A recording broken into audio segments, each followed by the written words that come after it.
So Ilon, no, ngayon no, ang pag-usapan natin itong tungkol sa pagiging sikat ng mga tao no, dito sa mundong ito. Dito sa atin, maraming gustong mga tao no, na sumikat sa social media, sa television, sa TV, o sa kahit sa ang dako, o sa kahit sa ang larangan. Ang mga tao ay nangangarap talagang sumikat at makilala dito sa buong mundo, makilala sa mga tao sa mundo. So ang tanong ngayon, ano bang silbi kung matatamo mo yan or makakamit mo ang kasikatan na ibibigay sa iyo ng mundong ito? Ano bang silbi, ano bang profit, o ano bang mapapala para sa iyo ito? Dito sa kasulatan, sinabi ng ating Panginoong Jesucristo dito sa kasulatan, di ba, no, na warning ng ating Panginoong Jesucristo, no, na kawawa kayo every time na ang mga tao magpupuri sa inyo. Kasi ganyan din ang ginagawa ng mga tao noon sa mga bulaang propeta. Yan ang mga tao na makamundong ito. Sinabi ng ating Panginoong Jesucristo, di ba? Huwag kayong makikipagkaibigan sa mundong ito. Kasi ang tao na makikipagkaibigan sa mundong ito ay nagiging kaaway ng Diyos. Yan. Kung ang mundong ito magpupuri sa iyo, nangangahulugan yan, nagiging makamundo ka. Sa kanya ka, mundo ka. Pag-aari ka ng mundo. Kung sa ganong paraan, pag-aari ka ng mundo, hindi ka pag-aari ng Diyos. Kung hindi ka pag-aari ng Diyos, dahil pag-aari ka ng mundo, pag-aari ka ng demonyo, pag-aari ka ni Satanas. Kasi ang mundong ito, nagiging alipin ng demonyo, alipin ni Satanas.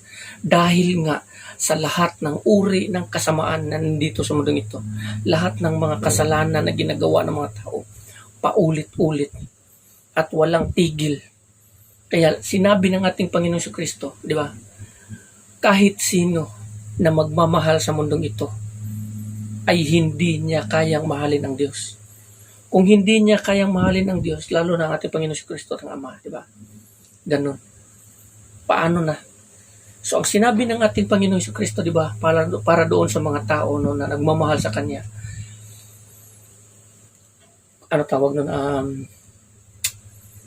kapupurihan, ano yung tawag nito, kumbaga magagalit sa iyo ang mundong ito, magiging kaaway kayo ng mundong ito, pero huwag kayong mabahala kasi dinaig ko na ang mundong ito.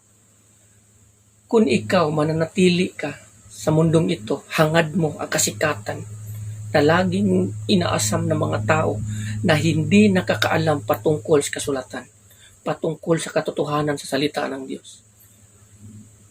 You are being deceived. Malilin lang ka talaga ni Satanas.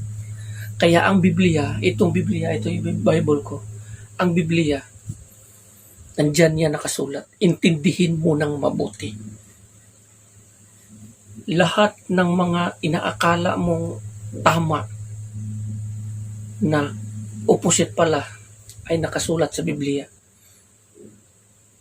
Kaya maraming mga tao dito sa mundong ito, lalo na ngayon sa panahon ngayon, na uso na talaga or laganap ang internet, AI or anuman.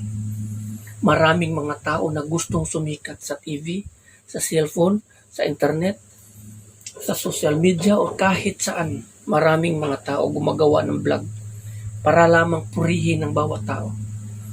Aanhin mo at anong mapapala mo kung makakamit mo ang lahat ng mga papuri ng bawat tao sa mundong ito. Kung doon sa langit, hindi ka kilala ng Diyos. Dito sa mundong ito, kilalang kilala ka. Kilalang kilala kahit sa ang dako ng mundo. Nakikilala ka dahil sa iyong kasikatan. Pero pagdating ng araw, haharap ka sa Diyos. Paano kung hindi ka nakikilala ng Panginoon? Paano kung sasabihin niya sa iyo, hindi ko kayo kilala. Lumayo kayo sa akin, kayong mga gumagawa ng kasalanan. Anong mangyayari sa iyo?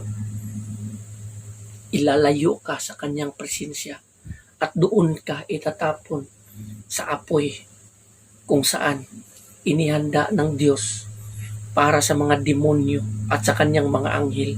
Doon ka itatapon. According dito mismo sa nakasulat sa Biblia. Hindi